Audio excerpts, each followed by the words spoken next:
Probando. Hola. Aquí no te molesta, ¿no? A mí no, en absoluto. Perfecto.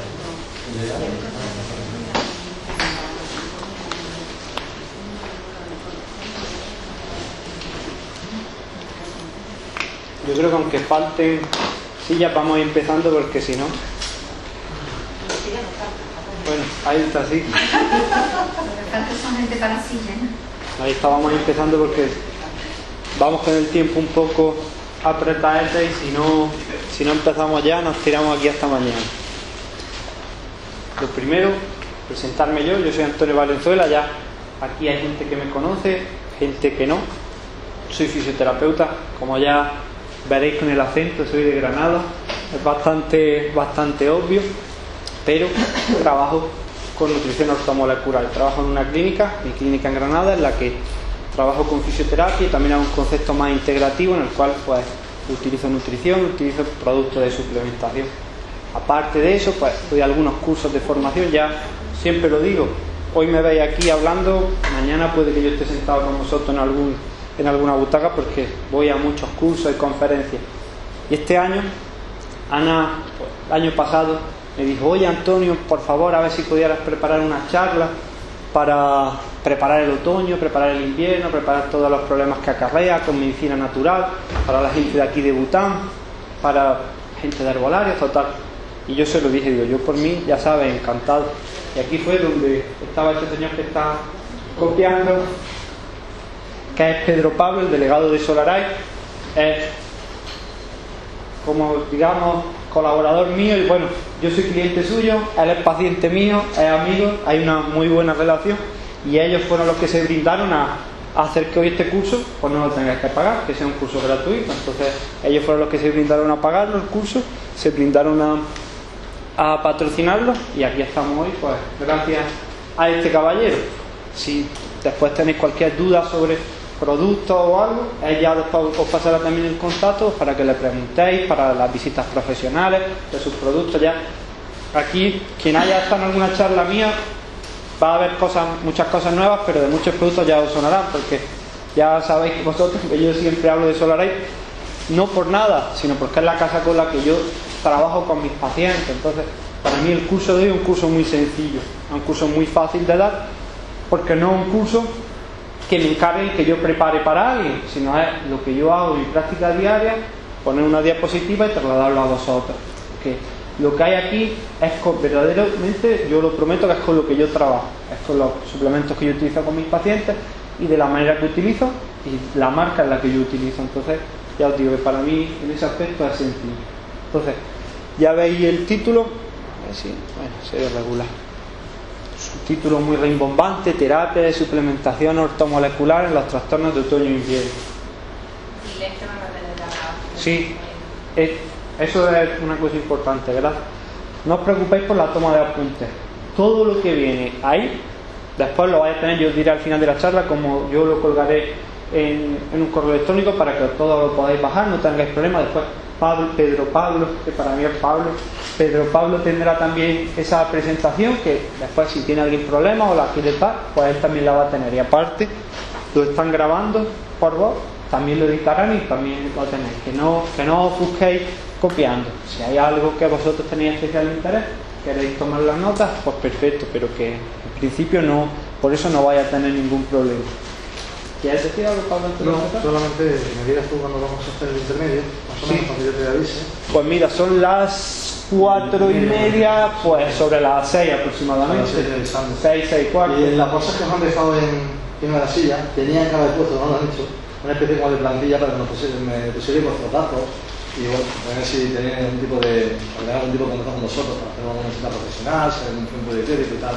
Como no soy así, hemos improvisado en una plantilla que os pasaremos luego simplemente para determinar los datos si tenéis ahí, ¿vale? Simplemente eso. Pues muy bien, bueno, sin más dilación, ya sí vamos a entrar de lleno. Entonces, nosotros, ¿para qué estamos aquí? Se acerca el invierno, ya lo tenemos a la vuelta de la esquina. Vamos a empezar otoño, 3 mesecillos y ya empiezan todos los periodos. En este periodo todos los trastornos típicos de esta época.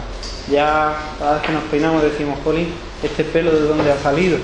ya empiezan a dolernos los huesos, las articulaciones, la espalda, y ya empezamos a resfriarnos, empezamos las gripes, empezamos con los trastornos típicos de esta época. ¿Veis? La Santa Trinidad: trastornos de inmunidad, nuestros catarros, gripes, reumatismo, los dolores articulares y trastornos asténicos carenciales, por ponerlo de alguna forma. Pues lo típico: estamos más decaídos, estamos más cansados, se nos cae el cabello, vemos la uña y decimos, madre mía. Pero te pregunto, para tratar todo esto, primero tenemos que saber por qué aparece. Para tratar una enfermedad, una frase de un médico archiconocido, de Alberto Martí Bosch, siempre dice: para tratar una enfermedad, primero hay que conocer su causa. Una vez que conoces la causa de algo, es fácilmente subsanable. Sin embargo, en la medicina convencional, la medicina que todos conocemos, la que afortunadamente aquí ya, si estáis aquí es porque tenéis otro tipo de inquietudes. La medicina, como yo siempre digo, la del seguro, médico de cabecera, se ignora la mayoría de las cosas de las enfermedades. Se ven las enfermedades como algo, un ente maligno, algo que está fuera de nosotros, algo que ha entrado en nosotros y que nosotros, pues oye, no tenemos culpa, no tenemos responsabilidad ninguna. Y si algo hay de responsabilidad nuestra, no es nuestra, que estos son la típica frase andaluza: a mí, yo no heredé un cortijo, heredé los dolores o heredé tal. Siempre se dice mucho aquí en nuestra tierra. ¿Qué pasa? Que les ponemos el nombre: idiopática, que no se conoce la causa. Y entonces, al no conocerse la causa, está la medicina que tenemos. Como yo siempre digo, la medicina de los anti. Que tengo una inflamación, un antiinflamatorio. Que tengo una gripe, un antibiótico. Que estoy deprimido, que estoy tal, un antidepresivo. Que tengo la sangre, vulgarmente dicho, espesilla, pues un anticoagulante. Sintrón. Yo siempre digo lo mismo. Aquí, cuando cumpla los 65, ya te dan el kit básico. El kit básico, la pastilla de la tensión, la pastilla del colesterol, y ya cuando pasan 15 años más, el Sintrón. Parece que todos vamos por eso. Y se cumple. Tú sabes que aquí hay algún médico, ¿no? A rajatabla. Se me ha olvidado preguntarlo normalmente. Lo suelo preguntar siempre al inicio de todos los cursos. Digo, por favor, ¿hay algún médico que levante la mano? Aquí este señor tiene cara de... Hay un médico en la sala que se pregunta, pero para no decir si está muy bien. Ahí está. Pero yo, oye, siempre digo lo mismo. Si el médico está aquí, es porque no es medicina convencional. Está remando hacia donde todos remamos. Yo, quiero decir, soy fisioterapeuta. Vengo de la formación más arcaica, más dura. Digamos, yo lo de decir era del Voltaren, además llegaba el paciente a la consulta: oye, pues después de tratarme que voy a estar dolorido, me duele. Pues no, pues ¿qué te ha dicho el médico? Tómate un Voltaren o tómate un tal. Yo hasta hace unos años, 6-7 años, era así. Lo que pasa es que me di cuenta que había otra manera de hacer las cosas, y no porque sea, digamos, más romántica, ni porque sea más naturista, ni más ética, no, sino porque yo tengo la certeza, y después de hoy espero que la tengáis vosotros, que es más efectiva. Que aquí no se trata, digamos, de ser más romántico, hasta se trata de a nuestro paciente mejorarlo mejor, más rápido y sin efectos secundarios. Entonces, entenderme, perdonad cuando digo la medicina, ya me entendéis, la medicina convencional. Pero yo pregunto, ¿cuál es la causa? Porque si no entendemos la causa, vamos a la famosa frase de Voltaire: el arte de la medicina consiste en entretener al paciente, mientras que la naturaleza cura la enfermedad. Para ver cuál es la causa, tenemos que ver de qué factores depende la salud, y vemos que la salud está influenciada por 4 grandes factores. Uno de ellos, el estilo de vida; otro, la biología humana, nuestros genes; medio ambiente y el sistema sanitario, lo que todos conocemos, la asistencia al médico, los programas de vacunación, etc. Pues esto no es nuevo. Ya en 1974 se le encargó un informe a un experto en salud pública canadiense, el doctor Lalonde, que viera el impacto de estos determinantes de la salud sobre el peso de la salud específica, sobre la salud. Y este hombre constató que el estilo de vida y el medio ambiente representan el 70% del peso de la salud. Es decir, que el 70% de las enfermedades que padecemos vienen directamente por el estilo de vida, por cómo vivimos y por el medio en el que vivimos. Y la famosa herencia del cortijo, esto es que lo he heredado, solo dependemos de ese aspecto, solo un 20%. Un 20% de los males que padecemos es genético. Y solo el 10% de los males que padecemos es responsabilidad, digamos, directa de los sistemas sanitarios. Puedes decir, oye, pues si tienes una apendicitis, pues o te operan o ahí te quedas. Si hay una gran infección, o utiliza el antibiótico en una gran infección, o ahí te quedas. Solo ese aspecto. Sin embargo, el gasto médico, ya sabemos hoy día cuánto se gasta en tener un superhospital, pero cuánto gastamos en educar al paciente para que coma mejor. Porque un paciente, yo entiendo que no es problema del médico. El médico tiene 5 minutos para ver a un paciente y tiene esos 5 minutos. En esos 5 minutos le da tiempo de lo que le da tiempo. 5 siendo muy generoso. Tiene tiempo de tal. Pero llega el paciente a la consulta, tengo el colesterol alto, pues toma esto, toma una estatina, con 1000 contraindicaciones. Pero claro, yo digo, ¿no sería más fácil decirle a ese paciente, oye, pues ¿sabes lo que es el tofu? Porque a lo mejor no te suena, no lo has visto en tu vida. O conoces el pescado azul, lo que todos sabemos. ¿Sabes que puedes salir a andar después de comer? ¿Sabes unas pequeñas normas de actividad física? Unas pequeñas normas de cambio de vida. Eso no lo vemos, pero también yo entiendo que el tiempo ahí cuenta. Entonces, estar enfermo, ¿de qué es responsabilidad? Es nuestra. Hoy día tenemos que ser, yo hablo mucho sobre esto, yo creo que uno de los principales problemas que tiene nuestra sociedad hoy día es la falta de responsabilidad que tenemos con respecto a nosotros y con respecto al medio. Todos intentamos echar balones fuera.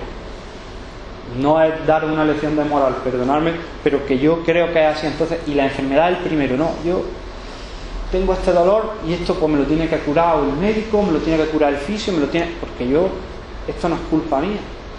Cuando ya estamos viendo que sí, que el 80% es de cómo comemos, del poco ejercicio que hacemos, del estrés en el que estamos involucrados, del ritmo de vida diario, de cómo dormimos. Cada vez dormimos menos y peor. Ya veis, esto no es una cosa que yo diga. El Colegio de Reumatología norteamericano, dormir mal causa dolor. ¿Cuántas personas, y sobre todo personas mayores, no nos dicen, oye, es que no duermo nada, es que me acuesto y a las 3 horas estoy levantado? También es un gran problema. La carencia de exposición solar. Cuando veníamos en el coche, yo he venido con Pablo, os hablaba mucho de la vitamina D, le hablaba de la vitamina D. Hablábamos de los nutrientes, de si es más importante que si tal, y a mí yo le decía, para mí, sin ninguna duda, vitamina D. Y me decía Pablo, pues si la vitamina D es muy fácil de conseguir por la exposición solar. Yo decía, sí, después te lo cuento, después hasta hablando de eso media hora, digo, después te lo cuento, ya veréis. Con muchos de los problemas que tenemos hoy día es de eso. Lógicamente, la contaminación ambiental y la exposición a tóxicos, el tabaco también tiene mucho que ver. Y entonces tenemos la evolución. Llegamos al Homo diabetes. Ahí es donde estamos hoy día. Eso es la realidad de nuestra vida. Entonces, no es de extrañar que con la manera que tenemos de vivir, ante un pequeño cambio, que es que los días se acorten un poquito, que haya menos luz, que venga un poquito de frío, todos pegamos por el precipicio. Quien no está más cansado, está más triste, quien no está más triste, se le cae más el pelo, quien no, ya estamos todos con los pañuelos. Y yo pregunto, ¿eso era así antes? Creo que no. Y tenemos los trastornos que ya hemos visto anteriormente. ¿Qué trastornos son? Ya os digo, todo esto lo tenéis en la presentación, la voy a tener luego, no necesitáis ni copiar. Trastornos de la inmunidad, de las defensas, como vulgarmente decimos, inmunodepresión, todos tenemos las defensas más bajas en esta época. Nos enfermamos más tendencia a padecer infecciones. Muchas mujeres ahora, cuando comúnmente se piensa que el verano es la época clásica de la cistitis, de las infecciones de orina de las mujeres, sí es cierto, pero que muchas infecciones de orina se ven ahora en otoño. Yo en la consulta mía, una consulta de fisioterapia un poco especial porque yo tengo pacientes con dolores, pues lógicamente, pero también muchos me conocen y me dicen, oye Antonio, y tengo una infección de orina, ¿y qué me tomo?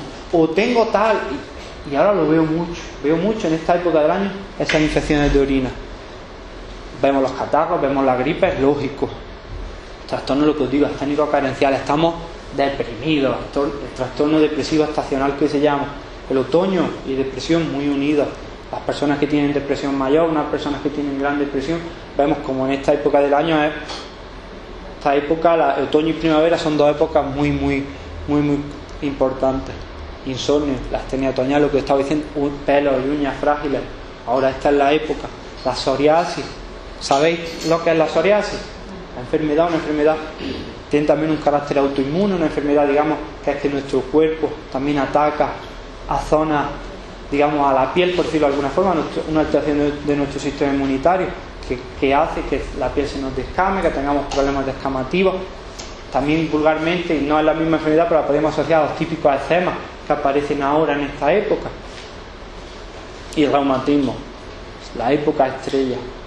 Ahora todas las abuelitas, y no abuelitos, la artrosis, era el pico de dolor grande de artrosis, lo tenemos entre ahora, octubre, noviembre, diciembre, otoño, invierno. Dolor articular, la ciática. Esta es la época clave de la ciática. Ahora, en mi consulta, yo no sé deciros las ciáticas que trato, pero un montón de pacientes, ciática. Y ya veremos después cómo tiene un poco de relación, o bastante. ¿Y esto por qué ocurre? Sería la pregunta clave, ¿no? Porque si sabemos por qué ocurre, oye, pues vamos a solucionarlo. Hay tres, digamos, causas que influencian mucho estos problemas. Uno de ellos es evidente, la disminución de las horas de sol. Lógicamente, en esta época del año, todos sabemos que los días se acortan, que ya mismo de noche pronto, de noche a las 6 de la tarde, cuando hace meses atrás eran casi las 10 de la noche y estaba todavía clarito el cielo. La disminución de la temperatura, aunque hoy es mal día para decir que hay disminución de temperatura, porque aquí en Córdoba siempre pega el calorcito bien, pero también es importante. Y también otra cosa que siempre olvidamos son los cambios de hábito de conducta. Siempre sabemos que en el veranillo pues te pega más cuando sales por tomarte una cervecilla, que las que no pues tienes el fin de semana le dicen, oye, a ver si me voy al campo, me voy tal. Y ahora esta época del año, también una época del año en la que nos recogemos más, eso también afecta. Todas esas afectaciones, todas esas causas, ¿a qué nos lleva? Una alteración de nuestros ritmos biológicos. Eso que tiene un nombre tan heterogéneo, que es un ritmo biológico. Pues no es nada más y nada menos que una función cíclica, un ciclo en el cual de producción de hormonas, en el cual pues se producen en el cuerpo unas hormonas para activarnos, otras hormonas para relajarnos, y ese círculo, bueno, se lleva un ritmo que se llama circadiano, de las 24 horas, por la mañana, a partir de las 5 de la mañana se empiezan a empezar a secretar hormonas que nos activan, y después, por la noche, a finales de la tarde, se empiezan a secretar unas hormonas que nos van tranquilizando. Estas hormonas también, neurotransmisores, tienen funciones, intervienen en las fases del sueño, controlan la temperatura corporal, el hambre, la conducta sexual, rendimiento intelectual, nuestro bienestar emocional. Pues todo esto está en parte sincronizado por la luz y la temperatura. Cuando viene un cambio brusco, como también decíamos, hoy te voy a utilizar mucho, Pablo, como cuando también decíamos en el coche, todos lo sabemos, aquí en Andalucía no tenemos otoño, pasamos del invierno, del verano al invierno, y después un día de primavera y otra vez verano. Ese cambio tan brusco hace que nuestro cuerpo se tenga que adaptar rápidamente y va a producir una serie de alteraciones en nuestro organismo que nos pueden llevar a padecer. Vale, esta diapositiva está un poquillo cargada, pero bueno. Entonces, disminución de las horas de sol y alteración de nuestros ritmos biológicos. ¿Por qué? Muy sencillo. Por la alteración de estas tres hormonas que veremos después posteriormente. Lo que yo os decía, cuando tu cuerpo entra en ese cambio tan brusco, menos horas de sol, menos temperatura, oye, si estás sano, si estás perfectamente sano, pues ya está, el cuerpo pone en marcha todo su arsenal de reacciones químicas internas, todo su arsenal de producción hormonal, empieza a funcionar rápidamente y te adapta. La vida es un continuo proceso de adaptación. Desde que éramos primates hasta la evolución, o te adaptas o mueres. siempre. Entonces el cuerpo está hecho para sobrevivir, y por más que nosotros lo maltratamos, el tío sigue ahí RQR duro, se cobra su peaje, que un día te dolerá más algo, otro día estarás enfermo de esto, pero siempre te tienes que acostar, te tienes que levantar todos los días. ¿Qué pasa? Que cuando hay un déficit, aquí he puesto micronutricional, suena muy ortodoxo, pero cuando hay un déficit de vitaminas, de minerales, de principios activos en nuestro organismo, de los ladrillos con los que podemos construirnos, con los que podemos hacer nuestras funciones vitales, y nos viene un cambio de esto, nos viene un porrazo, ¡boom!, 20 grados menos de un día para otro, pues es cuando enfermamos.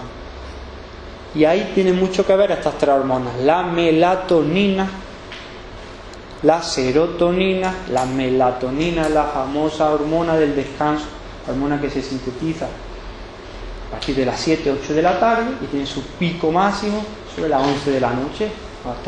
Deberíamos estar todos sopa. Por eso siempre los expertos dicen que para las 10:30 debes de estar acostado en la cama. No sé si lo sabéis. Y a las 10:30 cuando te empieza el Gran Hermano, es cuando te empieza el Masterchef, cuando te empieza, ¿no? Y muchos se quedan o nos quedamos viéndolo y ya te va a la cama a la 1. Entonces, para que veáis cómo el ritmo de vida no casa mucho con nuestra biología. La serotonina, la famosa hormona, no sé si os sonará, del bienestar, del placer, del descanso, muy importante en la maldita enfermedad llamada fibromialgia. Esa es una de las hormonas claves. Y la 25-OHD, suena muy raro, pero eso es la vitamina D. La vitamina D en su forma activa. Ya eso lo vamos a ver después más adelante. Biosíntesis de la melatonina. ¿Cómo se genera la hormona del descanso? Pues es muy sencillo. La hormona del descanso ya lo he dicho antes. Perdón, esta diapositiva se ha movido un poco. Que lo he cambiado de un ordenador a otro y se ve que en este se ha movido. Pero bueno, lo que viene siendo, cuando el sol se disminuye, baja, digamos, se va haciendo de noche, nuestro cuerpo utiliza un aminoácido, uno de los ladrillos de los que se construyen las proteínas, que se llama triptófano, y por una serie de reacciones químicas lo pasa a 5-HTP, lo pasa a serotonina, esa hormona, digamos, del bienestar, y de ahí lo pasa, que estaría ahí detrás de esos condillos, a melatonina, la hormona del descanso, cuando se hace de noche. Ahora yo os pregunto, ¿y estos días que te levantas y está nublado, que hay menos sol, que oscurece más tarde, qué pasará? Pues que tenemos una desregulación de esa melatonina. Nuestro cuerpo, y más si tiene un déficit ya importante, una carencia, pues se desregula. Entonces, como hay menos sol y oscurece más antes, pues en vez de empezar a secretarte esa melatonina a partir de las 8 de la tarde, pues a las 5 el tío empieza ya a empezar a secretar melatonina. ¿Qué pasa? Pues que estás somnoliento, estás más cansado, te cuesta más trabajo funcionar. Pero claro, eso tiene también otro problema, y es que si las reservas de triptófano no están muy altas y todos tenemos las reservas de triptófano ahí, pues la serotonina, que es la hormona del descanso, es la hormona del bienestar, la hormona del dolor, la hormona, digamos, del placer, de la felicidad, esa hormona se va a gastar, porque si empezamos a secretar melatonina y las dos nacen de lo mismo que es el triptófano, pues empezamos a tener menos serotonina, es decir, estamos más somnolientos y estamos un poco más tristes. Creo que os suena un poco eso en esta época del año, ¿no? Y el frío. ¿Por qué el frío ataca, digamos, a las defensas? ¿Por qué el frío baja las defensas? Muy sencillo. Es una lógica aplastante. Cuando hace frío, lo primero es mantener la temperatura corporal, ¿no? Pues si no, pues te mueres. Entonces el cuerpo, ¿qué hace? Pues prima toda la sangre, digamos, toda la nutrición a generar calor, a mantener nuestra temperatura.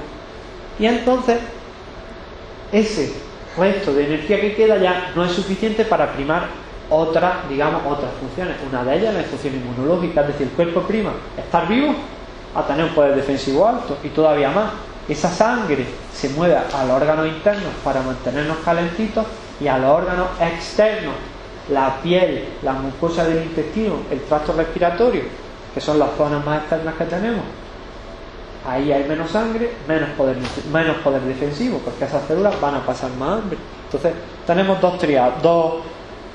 dos causas primordiales: frío, falta de luz.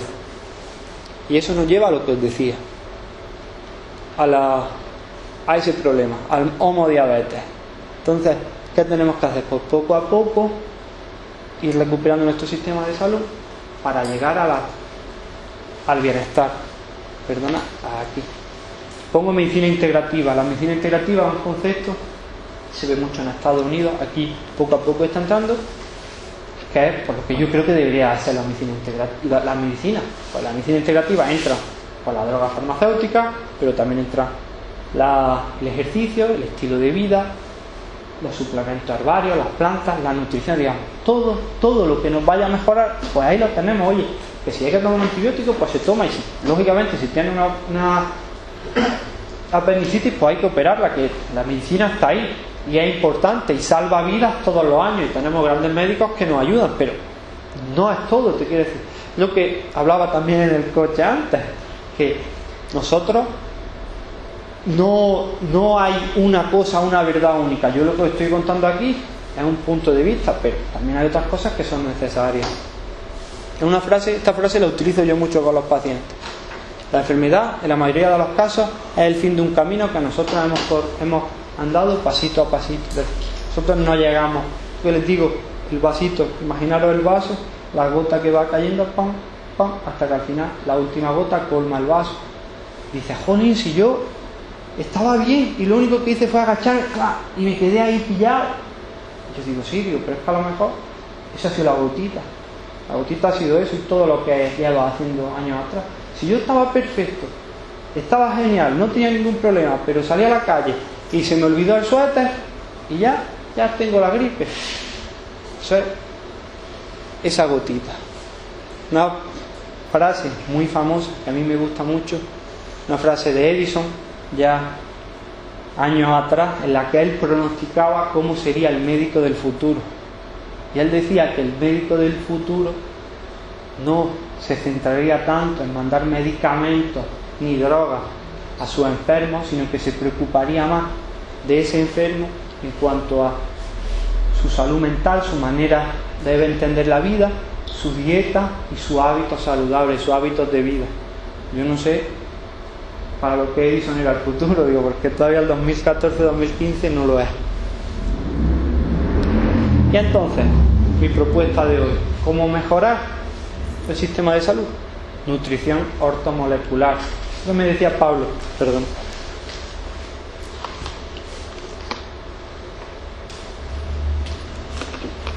¿De temperatura? Sí. Parece que no esté bien ese cambio de temperatura.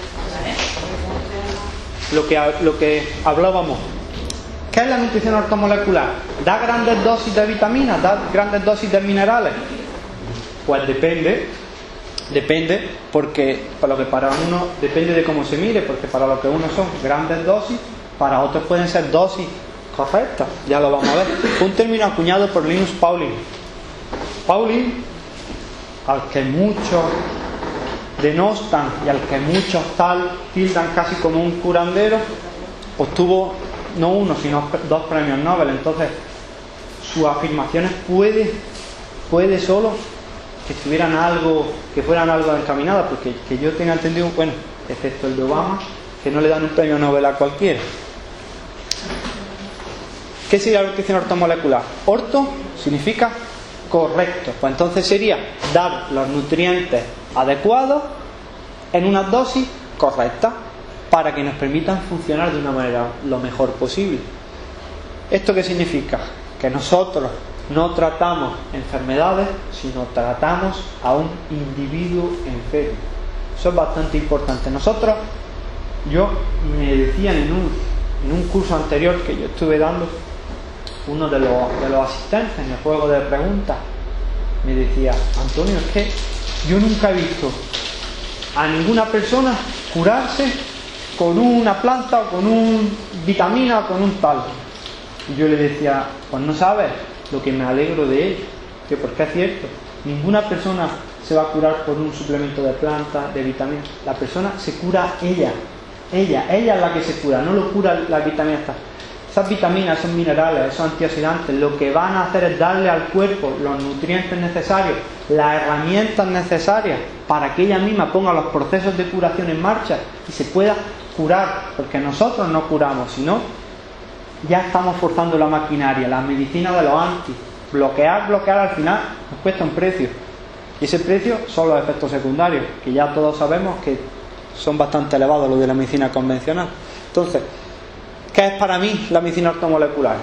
Yo esto también se lo digo mucho a los pacientes, que nosotros somos un mar de reacciones químicas. Nosotros somos agua, enzimas, sales minerales, aminoácidos, todo flotando ahí en un ente en el que se van produciendo muchas reacciones químicas. ¿Y dónde está la salud? Pues como siempre sabemos, en el término medio, es decir, cuando se produce un equilibrio de ese sistema, estamos sanos. Cuando ese equilibrio bioquímico se rompe, entramos en una enfermedad. Por eso tenemos que dar las dosis adecuadas de nutrientes necesarios para que se puedan producir esas reacciones. Aquí pongo siempre el ejemplo de la vitamina C y el tabaco, como podría poner otro cualquiera. Porque este curso para mí es fácil, ya lo he dicho antes, pero porque si siempre cada uno es el tonto de algo, yo soy el tonto de las cosas que voy a decir. Soy el tonto de la vitamina C, el de la vitamina D, el del omega 3. Para mí no me sacas de mis casillas, esos son los nutrientes principales, y soy muy fanático de la vitamina C. ¿Pero por qué? Porque a las pruebas me remito de que es uno de los nutrientes más indispensables que tenemos. Y hay un pequeño problema, yo no sé, y Miquel, un compañero, un grandísimo profesional, ponente de Solaray, que dio hace 2 semanas, ¿fue, no, Pablo? 2 semanas una charla sobre desintoxicación increíble en Málaga. Él lo hablaba, lo decía también. El tema de que no sé si sabéis que nosotros, bueno, y los primates, por ejemplo los chimpancés tampoco, pero somos de los pocos animales que no somos capaces de sintetizar dosis correctas ni dosis ni nada. No somos capaces de sintetizar vitamina C. Y la vitamina C es una de las vitaminas más imprescindibles para el funcionamiento de nuestro organismo. Y nosotros no somos capaces de sintetizarla. Entonces, depende de lo que nosotros ingerimos por la boca para tener reservas adecuadas. Entonces me diréis vosotros, ¿y esto por qué, Antonio? Tan tonta es la evolución que te hace que pierdas la capacidad de generar una vitamina tan importante. Pues la respuesta es muy sencilla. Nosotros, digamos que la evolución es muy sabia, entonces decía, como la vitamina C es uno de los nutrientes más comunes que está en casi todos los alimentos, pues ¿para qué la vas a sintetizar? Cuando comes la asimilas. Perfecto, pero claro, eso era, como yo siempre digo, los mundos de Yuppie, es decir, hace muchos años atrás, porque ahora una piña que te la cogen en Costa Rica y al mes la tienen en el Carrefour, esa piña se ha oxidado un poco, la vitamina C de esa piña va regular. Una naranja con pesticidas, fertilizantes, de todo, ¿qué le ponemos? Que sale una naranja perfecta, que no ha sufrido nada, que está intacta, que está tal. Cuando tú te la vas a comer, esa naranja apenas tiene vitamina C.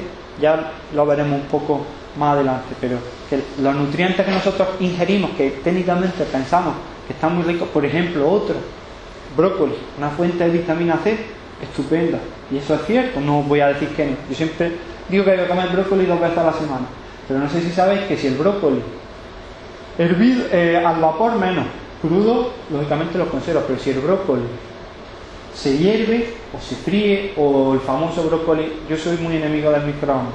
Si hay aquí alguien que tiene una tienda de electrodomésticos que no cree, que me perdone, yo lo veo, es una máquina infernal.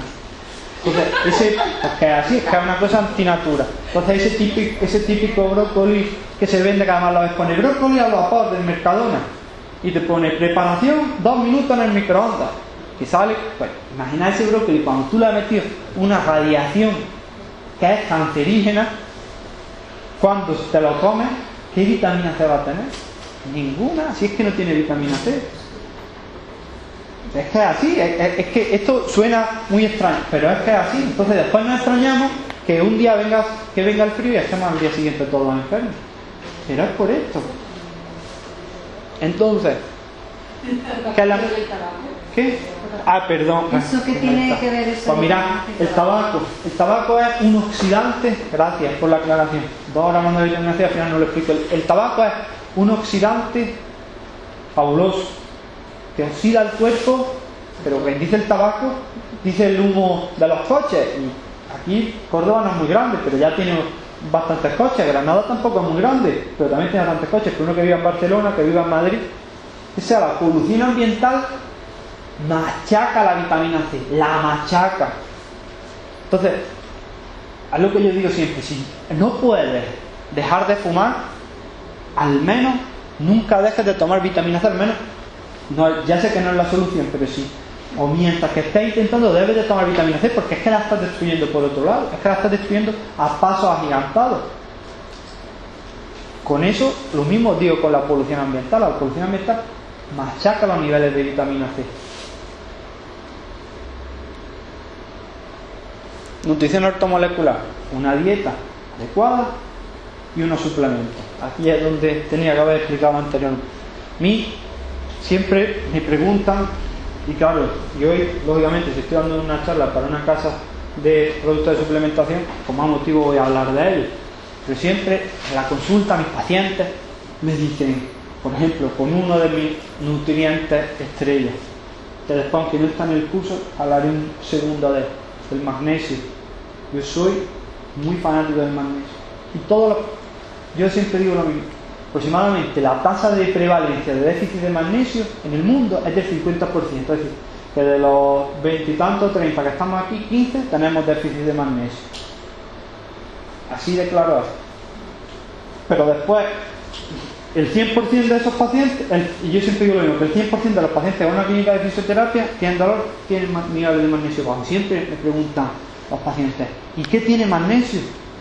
¿Qué alimentos tienen magnesio? Porque yo digo: oye, deberías tomar un suplemento de magnesio porque te va a ayudar a relajar esa musculatura, un mediador del dolor, entonces te va a reducir los niveles de dolor, te va a ayudar mucho, los calambres que tienes nocturnos te pueden venir por ahí, el dolor de cabeza, el trismo, el nixtamus del ojo que te vibra también, los dolores de mandíbula, todo eso está muy relacionado. El apretar los dientes por la noche, el bruxismo, está relacionado con el déficit de magnesio. Y siempre me dicen: ¿y qué alimentos lo tienen? Porque claro, siempre, lógicamente el paciente, y yo le digo: ninguno. Y dicen: ¿cómo? Si el magnesio es tan importante en nuestro cuerpo, no está en los alimentos. Claro, debería de estar, pero es que la agricultura intensiva hace que el magnesio no esté en los suelos. Si no está en el suelo, no puede estar en el alimento. Si no está en el alimento, no puede estar en nosotros. ¿Y el cacao no está? Veas, cacao tiene magnesio, pero ¿cuánto cacao debes de tomar para tomar medio gramo de magnesio al día? Deberías de tomar una cantidad de cacao. Hay gente que se hincha. Te deberías de tomar, pues no, claro, también es diferente, porque cuando hablas de cacao, es cacao, no chocolate. Ahí está, porque el cacao comercial, digamos, el que más tiene un 80% de cacao, un 20% de otras cosas. Es decir, el cacao 100% cacao, es que debería de tomar un bote entero. Es muy difícil llegar a las dosis de magnesio con el cacao. Casi imposible. Es decir, lo normal es porque el magnesio está en casi todos los vegetales de hoja verde, que se deben de comer mucho, está en frutos secos, está en muchas plantas, en muchas frutas. Pero ¿qué pasa? Que si el suelo es pobre en magnesio, la planta va a ser pobre en magnesio, su fruto va a ser pobre en magnesio, vosotros vais a ser pobres en magnesio. Y no es algo que yo lo diga porque a mí los pacientes dicen: jolín, si es que parece que tú tienes, que yo no tengo ni acciones ni de Solaray, ni de un herbolario, ni estoy, que no, es que es así, es que lo ideal sería que no tuviera que haber productos de suplementación, aunque muchos estuvieran en el paro, perdonadme, pero es que así por la vida en la que vivimos, te quiero decir, por el suelo en el que están plantadas las cosas, por los métodos de recolección, ya lo vamos a ver ahora. Entonces, ¿qué es la terapia de suplementación? Pues utilizar los suplementos, utilizar vitaminas, minerales, aminoácidos y otras sustancias como enzimas, ácidos grasos para restablecer nuestra salud. También lo acompañamos de fitonutrientes, de nutrientes específicos de las plantas. Entonces, la función de la suplementación no es curar, sino darle al organismo los nutrientes necesarios para que lleve a cabo su autocuración. ¿Qué son los suplementos? Que yo siempre digo, los suplementos son los ladrillos, el cemento que arregla lo que está roto. Si nosotros tenemos un problema de salud, estos suplementos son los ladrillos suficientes, le está dando al cuerpo los ladrillos para que se curen una artrosis, por decir algo. Si tú tienes una artrosis acuciante, que en gran parte, ya acordabais que solo el 20% depende de los genes. Cuando la artrosis todo el mundo dice, es que la artrosis yo la heredé de mi madre. No, perdona, de tu madre heredaste la poca costumbre de andar, la afinidad por comer una comida o comer otra, el poco, digamos, ejercicio físico. Todo eso es lo que heredaste. Heredaste los hábitos de tu madre. Heredaste los hábitos de tu madre, que a ella la llevaron a una artrosis y a ti te están llevando a la misma. Es decir, si es lógico que hay un componente, pero ese componente es liviano, a lo mejor hay una de cada 1000 personas que su artrosis venga solo expresivamente por eso. Pero la mayoría no, la mayoría te viene porque tu madre, que es muy buena sería, pero no se movió en su vida del sofá, o se movió en su casa. Y cuando tú te mueves y haces, por ejemplo, a mí siempre dicen los pacientes, las amas de casa y los trabajadores, es que yo no paro todo el día, estoy todo el día moviendo. Y digo, sí, claro, lógico, yo no te digo que no, pero tú en el día a día estás haciendo esto. ¿Cuántas veces te estiras? ¿O cuántas veces haces aquí? ¿O cuántas veces has tirado una pierna? Nada, te mueves siempre de la misma manera errónea, que te lleva a sobrecargar estructuras todos los días, un día, otro día. Pues aquí es lo mismo. Si no tenemos esos ladrillos necesarios para arreglar esas estructuras que se rompen, pues puedes todos los antiinflamatorios que quieras, que solo va a ser un parche y otro. Entonces, ¿qué es lo primero que hay que hacer para empezar ese proceso de curación? Pues empezar por la base. Se debe empezar por el principio. Y ya os digo que esto, vuelvo a decir una frase que es muy común en mí, lo de que esto no son de unos locos en un monte que están diciendo, tenéis que tomar multivitamínicos, tenéis que tomar multiminerales, debéis de tomar y yo creo que es casi un término acuñado por Solaray, un multinutriente. ¿Por qué debemos de tomar ese multivitamínico con multimineral y con principios activos de planta? No lo digo yo, es lo que os decía, lo dice la Escuela de Salud Pública de Harvard.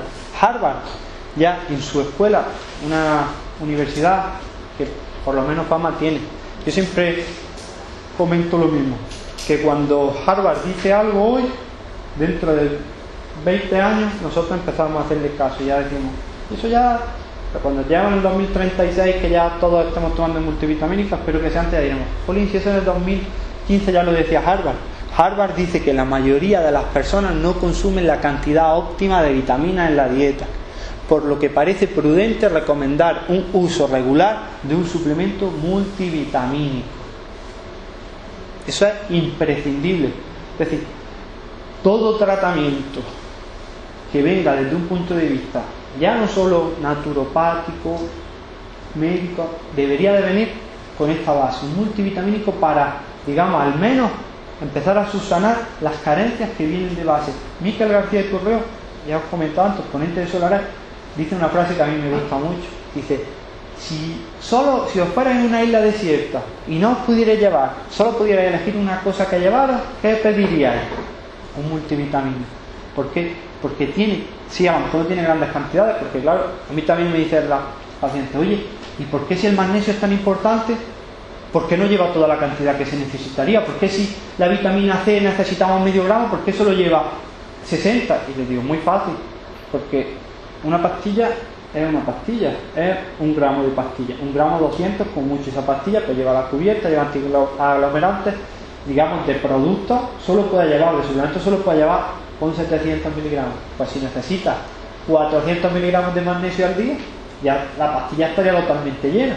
Entonces, en una pastilla debe de caber lo que debe de caber, poner las cantidades mínimas, un poquito de todo, pero ese poquito de todo es fundamental, y a partir de ahí, oye, pues ya las necesidades, si necesitamos magnesio, pues magnesio, si necesitamos un poco más de vitamina C, un poco más de vitamina C. Pero esto, desde base. ¿Por qué? Lo que os decía, ¿por qué es necesario? ¿Qué razones le llevan a Harvard a decir esto? Por las que os he estado diciendo. Ese es uno de mis problemas, que siempre me suelo ir adelantando, por lo que he estado diciendo anteriormente. La agricultura intensiva. Y después vienen y nos dicen que siempre, a mí eso me cabrea mucho, porque siempre hay una ola cada X tiempo cíclica como de desprestigio para la homeopatía o para la medicina natural o para el ecologismo, y cada 2 por 3 pues sale en un periódico, en otro, que no sé si sabéis que la mayoría de esas noticias tú pagas para que salgan, y lo sé en buena ciencia, y os dicen, según el último estudio de yo no sé qué universidad, los alimentos ecológicos y los alimentos de agricultura intensiva tienen la misma cantidad de nutrientes, o son lo mismo. Y yo digo, primero, el tío que ha hecho ese estudio, pocos tomates de huerta se ha comido, porque no me digáis a mí vosotros si el tomate que te compra en el Carrefour es el mismo que os trae vuestro vecino de la huerta.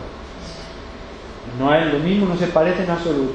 Y segundo, claro que sí, sí es cierto que en cantidades, digamos, de macronutrientes, pues de azúcares, de grasas, de proteínas, de agua, son similares, pero el problema son los micronutrientes, las cantidades de vitaminas, de enzimas, de antioxidantes, y esos son muchísimo menores. ¿Por qué?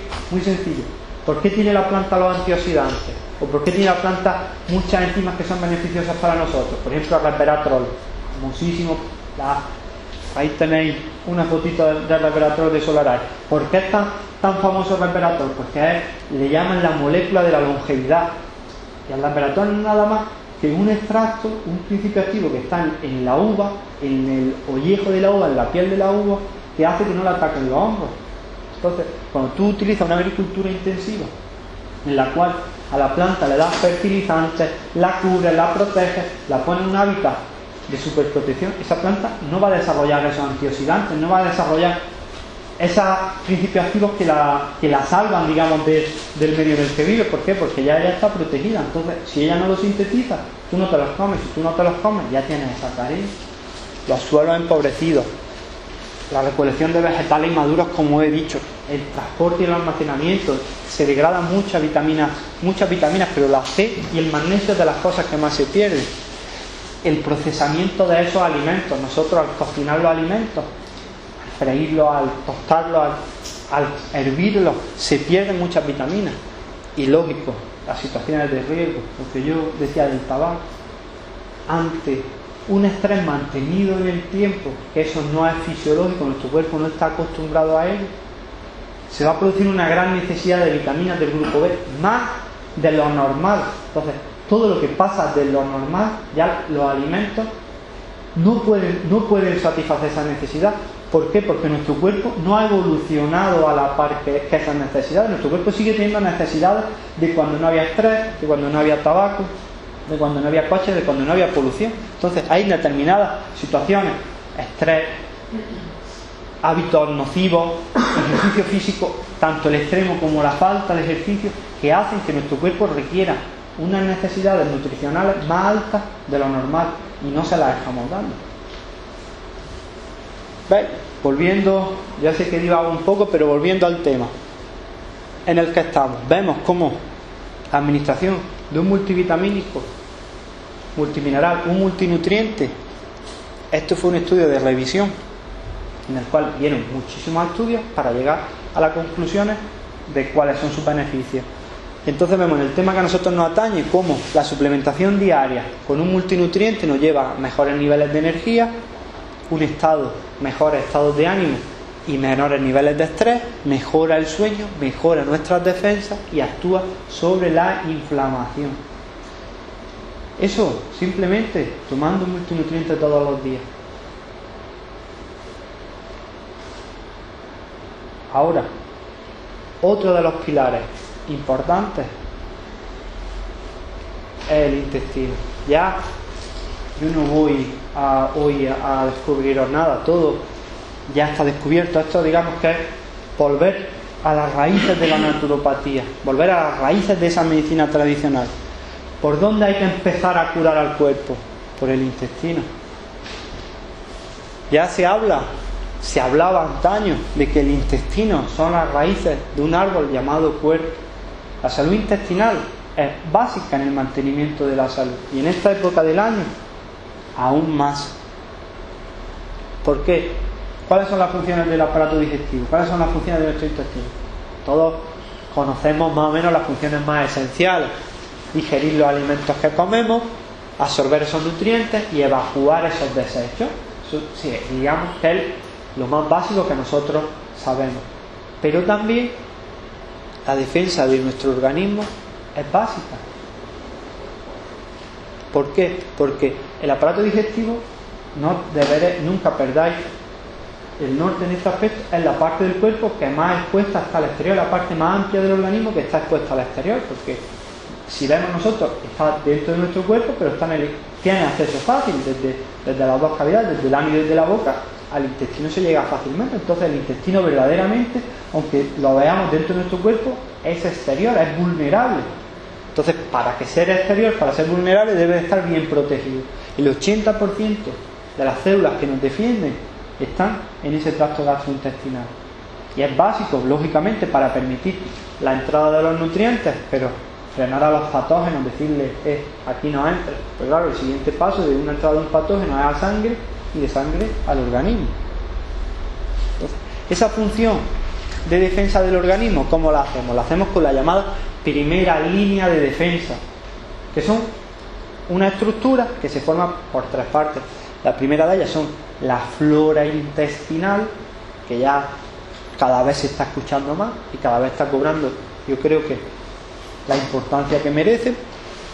La capa epitelial, digamos, la célula una puesta con otra, que forman los enterocitos y los colonocitos, que se llaman esas células puestas una con otra, que forman esa pared que deja pasar los nutrientes y no deja pasar a los patógenos. Y el sistema nervioso entérico, ya lo veremos más adelante, como es un sistema nervioso propio del intestino. Gracias, por ejemplo, a él, una persona que tiene, como por ejemplo el tetrapléjico, puede asimilar los nutrientes. El peristaltismo del intestino sigue estando tetrapléjico. ¿Por qué? Porque hay otro sistema que es autónomo al sistema nervioso central, que se llama entérico. Ya lo veremos. Entérico viene por referencia al sistema digestivo. Forma una barrera activa contra alérgenos, patógenos, proteínas bacterianas y toxinas, e interacciones, y estimula el sistema inmunitario. Ya lo he dicho antes. ¿Qué pasa si esta barrera se rompe? Pues lo que estáis todos pensando, muy sencillo, que esos patógenos pueden entrar en nuestro interior y nos pueden llevar a inflamaciones, pero también a enfermedades autoinmunes.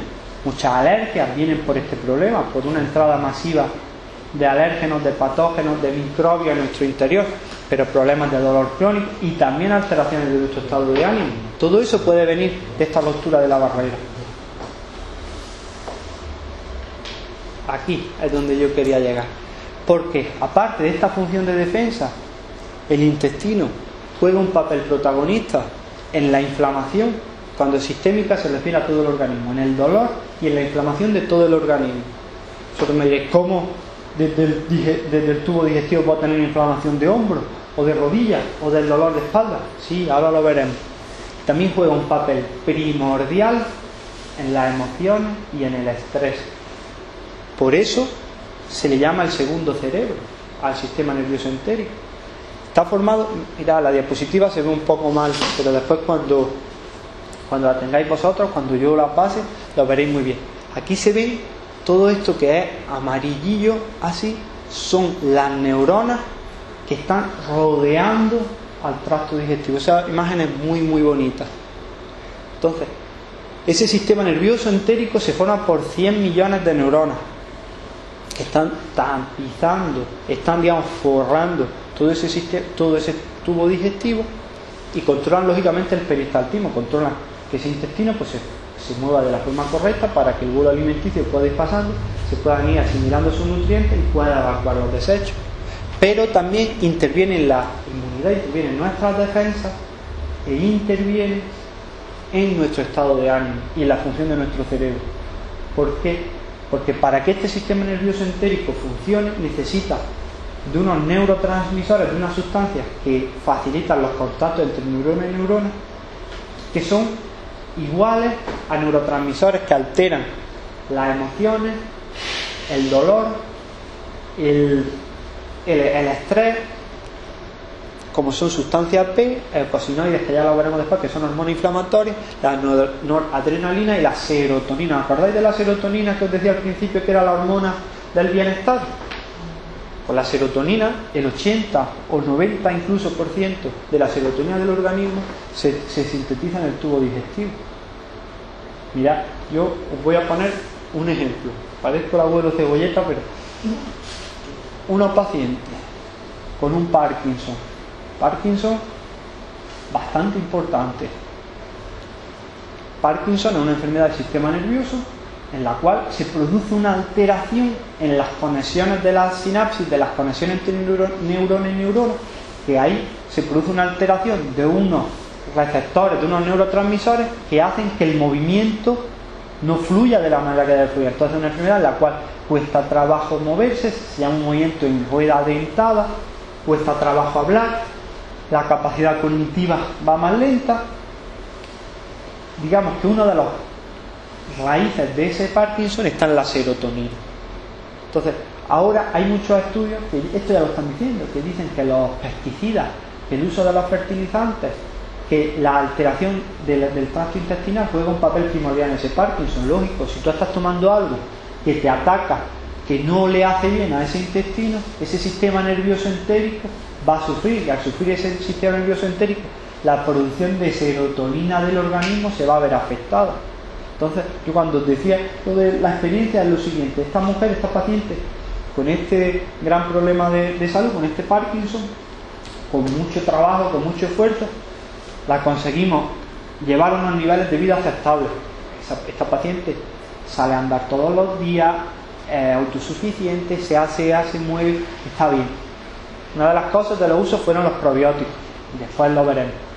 Pero lo que os quería decir, esta paciente, pues, el año pasado padece un herpes, una culebrina, y el médico de cabecera le mandó antibióticos. Los antibióticos no sirven para nada en el herpes, no funcionan. El herpes es un virus, ahí está, y un antibiótico mata bacterias, no funciona, pero se los mandó. ¿Qué pasa automáticamente cuando toman esos antibióticos? Eso es para agravarlo. Esa paciente retrocedió al principio. En una semana a mí me llamó la familia: Antonio, que ha pasado algo, que mi madre vuelve otra vez a igual, que no se puede levantar de la cama, tal.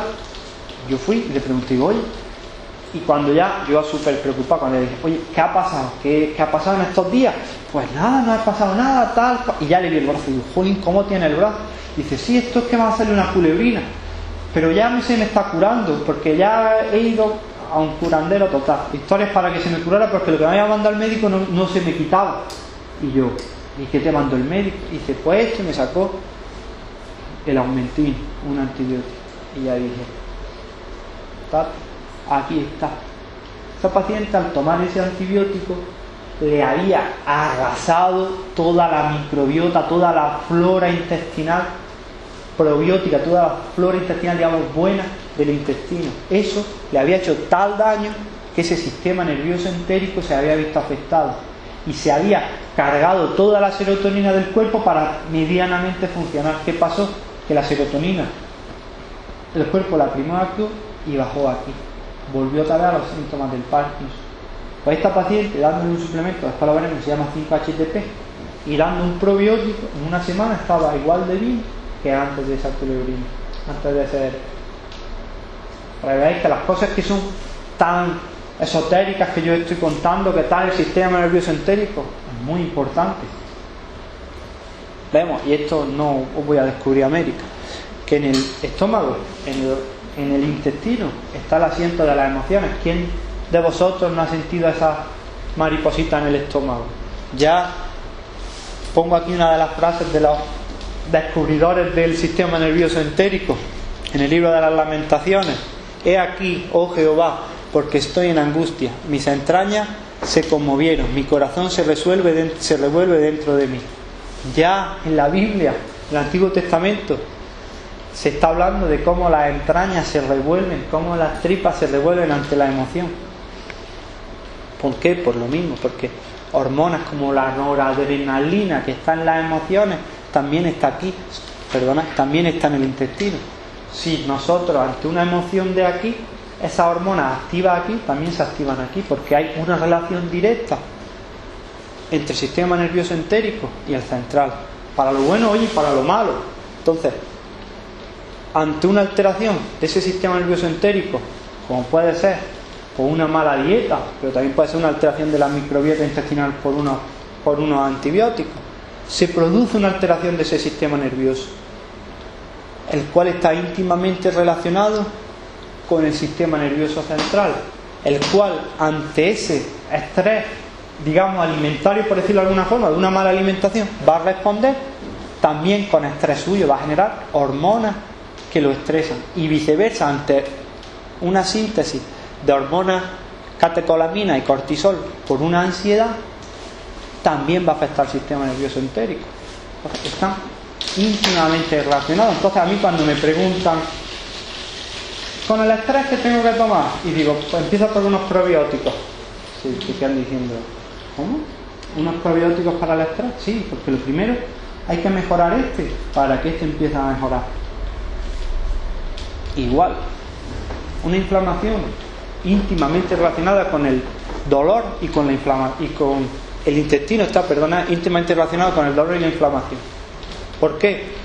Primero, lo que os decía, el sistema nervioso entérico puede generar su alteración, una alteración de esos neurotransmisores, pero es que si nosotros por el intestino se ha roto la barrera que nos defiende, digamos, de lo malo, de los patógenos, de los antígenos, esas toxinas pueden entrar fácilmente en el organismo. Cuando entran esas toxinas en nuestro organismo debe defenderse de ellas y genera una respuesta que se llama inmunitaria, de defensa, y esa respuesta defensiva genera sustancias que nos inflaman. Claro que nos inflaman el intestino, pero que también nos inflaman todo el organismo. Entonces podemos tener que por una inflamación en el intestino, por una alteración intestinal, podemos llegar a una inflamación a nivel del coco. Podemos llegar a tener una mente, lo que se llama en inglés, se llama foggy mind, una mente nublada, o alteraciones del ánimo, o alteraciones cognitivas más importantes. Pero es que también podemos llegar a una alteración pulmonar, una inflamación pulmonar. Las alergias se gestan en el tubo digestivo, y del primer lugar por el que hay que empezar a atajar una alergia es ese tubo digestivo, y lo dice la voz de la experiencia, porque yo, aquí quien me conoce lo sabe, yo llegaba a abril y empezaba que si el Pulmicor, que si el Ventolin, que si las gotas, que si 2 veces al año, 2 veces o 3 a pincharme el Urbasón, que si tal, que si los antihistamínicos. Cuando yo conocí esto y entendí esto, ya para mí la primavera ya vuelve a ser una estación agradable, pero ya los 3 meses de penitencia durante todo el año. Pero es que también nos puede llevar a un síndrome de dolor generalizado. Por eso esas toxinas entrando en la sangre y esa alteración de ese sistema nervioso a nivel general también nos puede llevar a lo que se conoce como fibromialgia. Pero es que también nos puede llevar a una inflamación de una articulación. Ya lo veremos adelante. Ahí he puesto el hombro no por casualidad, sino porque es una de las articulaciones que más se altera por estos casos.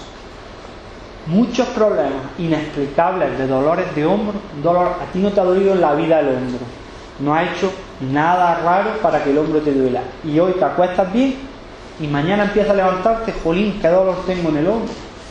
Al día siguiente, joder, tengo y al cuarto día ya no puedes más de dolor.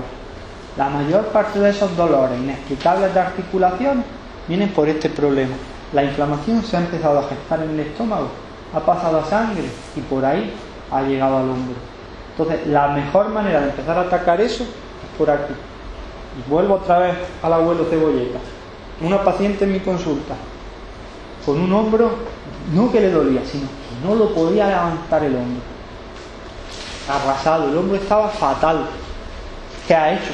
Pues nada diferente a lo que haya hecho días antes, pero no has trabajado más. No, sí, de hecho me dio estando descansando, ¿no? Sé tal cual. Empieza a hablar con ella, se tumba en la camilla para echarle un vistazo, y ya yo directamente ya empiezo a hacer pues preguntas de órganos, de sistemas, para ver, no directamente decir, oye, ¿tienes tal?, sino para hacerle un poco que el paciente no se sienta interrogado. Le digo, Juli, ¿cómo tienes la barriga? ¿Qué hinchada estás? Digo, Digo, ¿qué te pasa? ¿Tienes algún problema intestinal, estomacal? Dice, es que llevo unos días con unas digestiones horribles, estoy fatal, cada vez que como algo me sienta mal, tal, cual. Y digo, ¿y esto cuánto lleva? Dice, no, llevo ya tiempo. Y digo, ¿y el dolor del hombro? Y dice, pues más o menos empezaron a ir los dos a la vez. Pues dije, bueno, vamos a esperarnos, vamos a tratar ese hombro, vamos a dar una sesión. Nada, no mejoró. De estos pacientes que te frustran laboralmente, que dices tú, no soy capaz de arreglar nada, pues esto nada, ya te dice, no mejoraba. Pues empecé a decirle a la paciente, oye, mira, aquí pasa esto, vamos a tener que empezar a hacer esto de otra forma. Empezamos a trabajar a nivel de intestino y la paciente en 2 semanas ya movía el brazo entero y sin rehabilitación, ya le dije, mira, no vamos a seguir trabajando porque aquí forzar esto no tiene ningún sentido. Venía todo por una alteración en el intestino. Entonces, ahora la pregunta evidente es, Antonio, me estás contando, me estás diciendo que todos estos problemas a nivel intestinal, que no lo cuidamos. ¿Cómo? Pero claro, lo importante es cómo tratarlo. Pues 3 pilares básicos. Tenemos que recuperar esa barrera de 3 maneras. Tenemos que recuperar la barrera microbiológica, debemos de mejorar esa flora intestinal usando esos probióticos, debemos de mejorar esos jugos intestinales, esas enzimas que digieren los alimentos pero también matan todo bicho malo que exista, mejorando la digestión con una dieta adecuada y utilizando, si son necesarias, las enzimas digestivas. Y después también tenemos que mejorar la salud, después lo veremos más adelante, la salud de esas células que componen a ese intestino, sellando esos huecos que haya podido haber por los cuales pueden entrar patógenos con glutamina, zinc, vitamina C, complejo B. Eso lo vamos a ver después. Esta diapositiva está más puesta aquí pensando para después para vosotros que ahora. Esta se ve un poco regular, pero ya os digo, esto lo vais a tener. Es solo una pincelada de los alimentos, de la dieta básica, una dieta básica de alimentación que todos deberíamos de seguir. Si hay problemas intestinales, perdona, como si no, en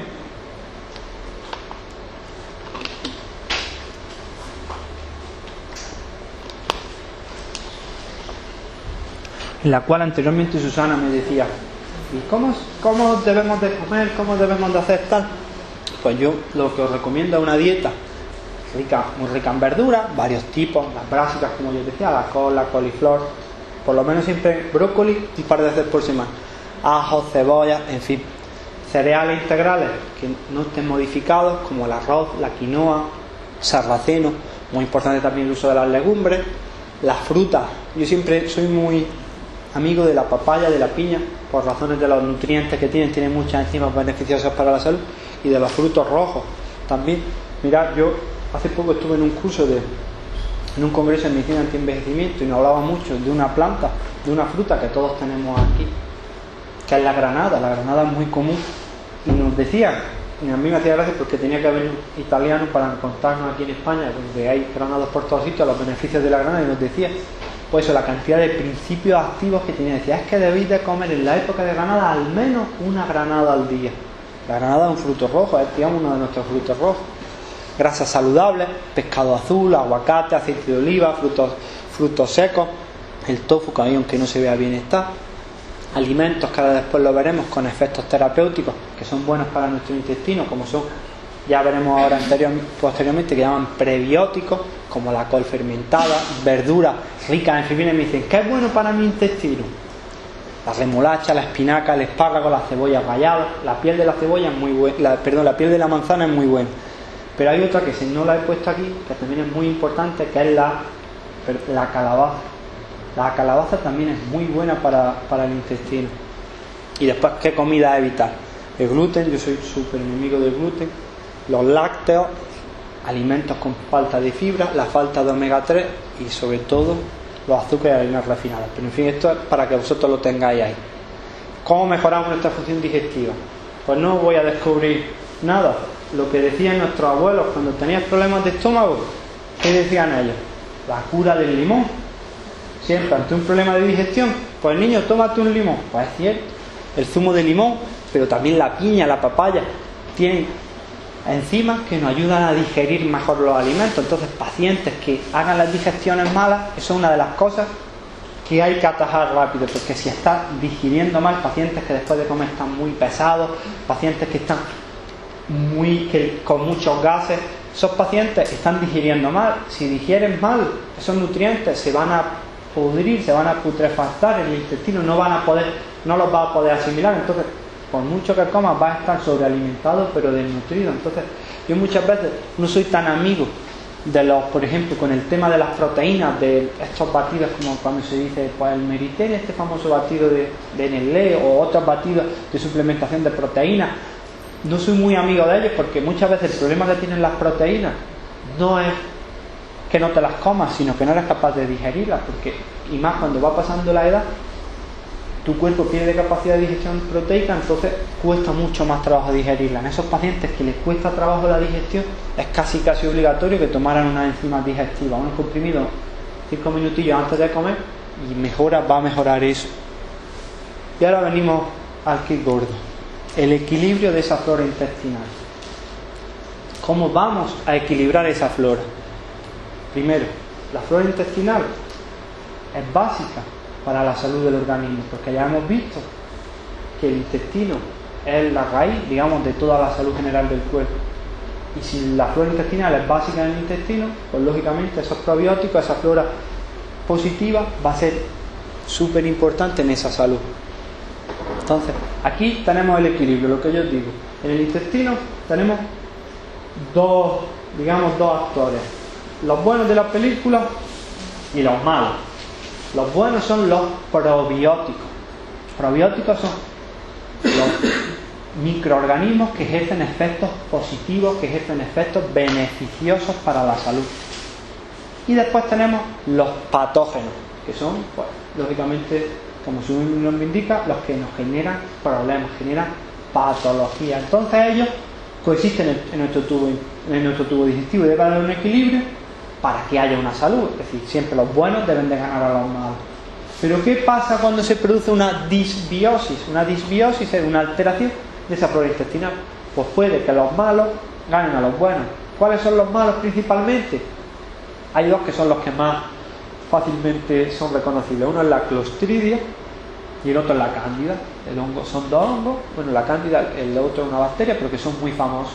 La Cándida, la Candidiasis, y sobre todo, desgraciadamente, en las mujeres lo veis más porque es muy común. En un hongo las infecciones por Cándida, incluso a nivel vaginal, son muy comunes. Y ya después veremos como muchas de las candidiasis vaginales empiezan en el intestino también.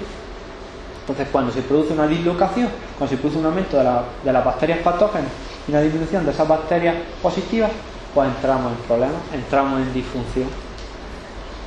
Mirad qué cosa más interesante. El 70% de los pacientes con artritis crónica y poliarticular, pacientes que les duelen o que tienen inflamadas todas las articulaciones, presentan en el intestino un número elevado de bacterias patógenas. Pero el 56% de pacientes con artritis inflamatoria, con artritis reumatoide, presentan disbiosis ya no solo en el tubo digestivo, sino genitourinaria o gastrointestinal. Es decir, ya está, incluso orofaringe, es decir, pacientes que ya tienen una artritis crónica, ya no solo tienen la infección, no tienen la disbiosis en el estómago, sino que la tienen genitourinaria o en la boca. También eso es muy importante. Vemos como las levaduras, los hongos, las bacterias, amebas, protozoos son causas mayoritarias de dolor musculoesquelético. Mirad qué cosa más rara, pero a la vez sencilla de solucionar.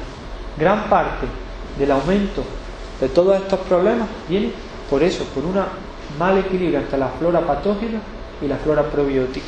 ¿Por qué? Porque estos patógenos, cuando los tenemos en el tubo digestivo, generan una serie de toxinas que pasan a sangre y nos inflaman, lo que os decía anteriormente. Y ya os digo, esto, ahí tenéis uno de los estudios. No es que me lo inventé yo, está ahí. Disbiosis multifocal. La mayor parte de los pacientes que presentan una disbiosis, presentan una alteración de la microbiota de la flora intestinal, a su vez van a tener otros focos, como hay infecciones cutáneas, puede haber candidiasis cutánea. Muchos pacientes que tienen mucha caspa, cuando hay mucha caspa en la piel o muchas descamaciones, La mayor parte de las veces viene por eso, por un aumento de levadura en el intestino. Pero también pacientes que tienen muchas infecciones de respiratorias recurrentes, o pacientes, mujeres que tienen muchas infecciones de orina. La mayor parte se están gestando en ese foco, en el foco intestinal. Eso es muy importante no perderlo de vista, porque cuando tú tienes una infección pulmonar, otra, y empiezas a dar antibióticos porque crees que así lo vas a matar, al final mata aún más, disminuye el número de probióticos, de bacterias beneficiosas en el intestino, y al final es pan para hoy y hambre para mañana. Aquí os lo he puesto todos los síntomas que hay. Sé que son muy extensos, ya os digo, los voy a tener después, de la disbiosis, pero es para que lo tengáis presente, que pacientes, principalmente pacientes que después de comer tienen acidez, o pacientes que después de comer se notan el estómago muy hinchado, con digestiones pesadas, esos pacientes son pacientes que en el 80% de las veces tienen una disbiosis intestinal, tienen un aumento de bacterias, digamos, patógenas en el tubo digestivo. Otros, alergia, sensibilidad química múltiple, la fibromialgia. Para mí, y bueno, no solo para mí, sino gente que sabe mucho más que yo, la fibromialgia empieza en una alteración de la flora intestinal. Entonces, ¿qué estrategia debemos de hacer? ¿Qué debemos de hacer para luchar contra esta disbiosis? Pues, lógico, primero deberíamos de acabar con las bacterias patógenas, lógico, comer de una manera adecuada para que esas bacterias, la diapositiva que os puse anteriormente, sobre todo eliminando mucho las harinas refinadas de los azúcares, que es de lo que se alimentan la mayoría de las bacterias patógenas, y dar probióticos, dar cepas de microorganismos con efectos beneficiosos para la salud, para aumentarlas. Es decir, por un lado, para revertir el problema, voy a acabar con las malas y voy a aumentar el número de las buenas para volver otra vez al equilibrio. Dentro del tratamiento antimicrobiano, ¿qué principios activos hay con los que podemos acabar con esos microbios, con esos patógenos? Pues hay varios. Está el aceite de orégano, el aceite de clavo, el arándano rojo, sobre todo muy importante en las infecciones urinarias, súper importante. El ácido caprílico, el po de arco, también es muy importante, el aceite o el extracto de ajo, el té verde, las semillas de pomelo también son súper importantes, la papaya fermentada también. Hay otro ácido que es el ácido láurico, que está presente en el coco, que también es muy buen antimicrobiano. Digamos, cualquiera de estos nos vale. Sí, lo que siempre digo es que es importante que cuando se elija un antimicrobiano, que se intente que dentro de ese antimicrobiano que no sea solo uno, que no sea solo aceite de clavo, o que no sea solo ácido caprílico, que lleve de varias, porque unos antimicrobianos van a acabar mejor con unos patógenos que otros. Y después, que dando de varios diferentes, esas bacterias no se van a acostumbrar tan fácilmente.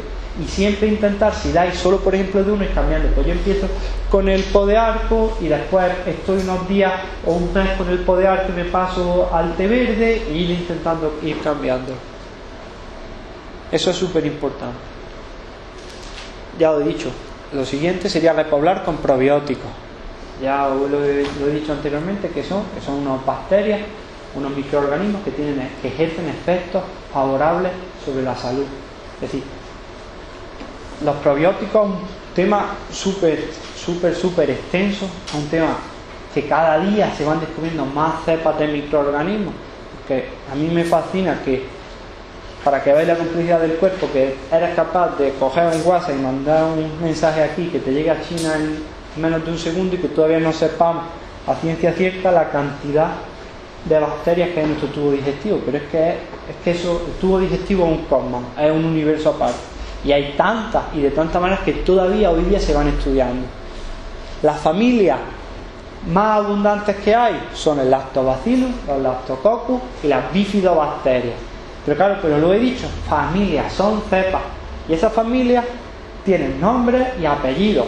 Porque, por ejemplo, los Lactobacillus, hasta hace poco se decía un probiótico a base de Lactobacillus. Y ya está, nos quedamos tan tranquilos.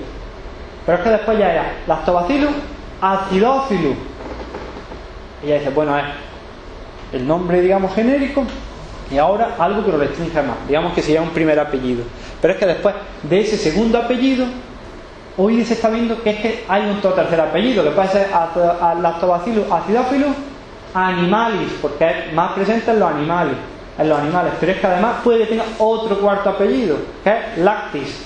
Entonces, cada vez tenemos que ir afinando más, y sobre todo, y eso es muy importante, que los probióticos que vosotros elijáis, que vendáis en vuestro herbolario o que los utilicéis en vuestra consulta, que prescribáis a vuestros pacientes, lo ideal es que ya no solo venga el nombre y el apellido, sino que venga un numerito al lado, que es el numerito que indica la cepa que es y que está en un registro del Instituto Pasteur, en el cual nos dice que esa bacteria ha sido testada y es favorable y ejerce unos efectos positivos para la salud. Y eso es lo que distingue, digamos, un probiótico de calidad de un probiótico cualquiera. Entonces, que las cosas no son tan fáciles. ¿Y esos probióticos qué hacen? Efectos positivos para la salud, como había dicho. ¿De qué se nutren? De fibras solubles. Ahora lo veremos después. ¿Y dónde están?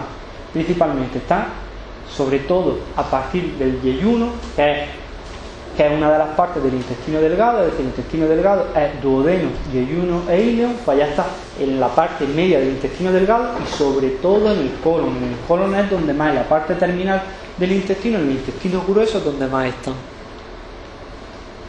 Aquí tenéis la primera prueba de la primera evidencia científica de cómo los probióticos mejoran la salud, del Génesis. Y tomando leche cuajada y recién ordeñada y el ternero ya dispuesto, se lo puso todo delante y él se quedó junto a ellos debajo del árbol, mientras todos comían. Ya en la Biblia.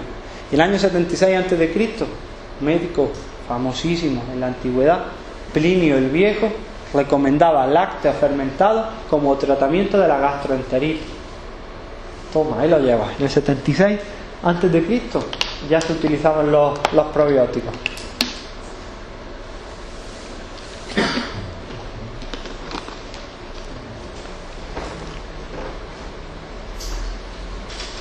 Consumo de probióticos. Ya vemos que las poblaciones ancestrales, poblaciones en el Masái, ya se consumen los probióticos, forman parte del consumo. Yo soy muy enemigo de la leche por muchas razones. Y entonces hay gente que me dice, oye, pues la leche, pues los Masái o la gente en África toman leche. Y les digo, sí, pero ¿cómo toman la leche aparte? ¿Vosotros habéis visto alguna vez cómo los Masái toman la leche? ¿Dónde la ponen automáticamente cuando la ordeñan? Pues los Masái no ordeñan la leche y se la beben, la echan en un cántaro. Y ese cántaro no lo han lavado, vamos, en la vida. Entonces, es que es así, si ellos se lavan poco, el cántaro menos. Entonces un cántaro que es como así, como un asta, que es como un tubo, que eso, os lo aseguro, no lo han lavado en la vida. Entonces la leche, en cuanto que cae ahí, se hace un queso, pero automáticamente. Es así, entonces la leche es caer ahí y se hace un queso, fermenta. Ya está fermentada. Ya es un probiótico, más que una leche, un probiótico. Entonces ellos, desde el árbol de sus días, ya están tomando probióticos. La conclusión es que no te entregan. Ahí está, efectivamente. Mira, uno de mis profesores dice un máster en la Universidad de Granada de nutrición clínica, que se llamaba el doctor Oblea. Tiene una frase un poco escatológica, pero decía: la mierda, ni mucha ni poca, la justa. Pues aquí en este caso se lleva toda la razón. Y veis esto.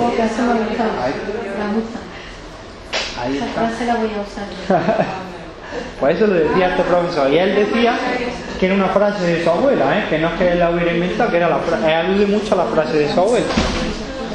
Entonces, si nosotros vemos esto que yo estoy diciendo, que parece que es súper extraño, que doctor Antonio, eso hay estudios, que decir, ahí tenéis la revista, y nos dice que la leche fermentada tradicional, ya sabéis lo que es leche en un cuenco que no la lavan en la vida, de las poblaciones africanas, presenta una rica microflora, especialmente bacterias lácticas de los nombres Leuconostoc, Dextrinacum, Citronilactis, Lactococcus lactis, Lactobacillus lactis y Plantarum.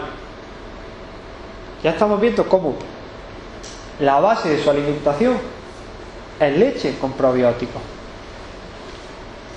Buah, esta se ve nada más que regular en este proyecto.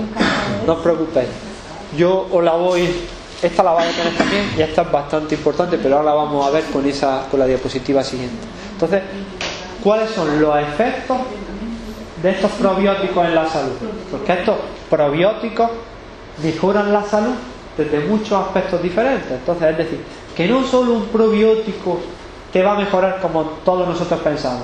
Un probiótico está muy indicado, lógicamente, para mejorar la flora intestinal. Es decir, un probiótico te va a mejorar la función del intestino, va a regular tanto las diarreas crónicas como los estreñimientos crónicos. No es una cosa que te la haga de hoy para mañana. Tú no estás estreñido, te tomas un probiótico y vas al baño. No es un laxante, algo que se va haciendo poco a poco, pero poco a poco repoblando ese intestino.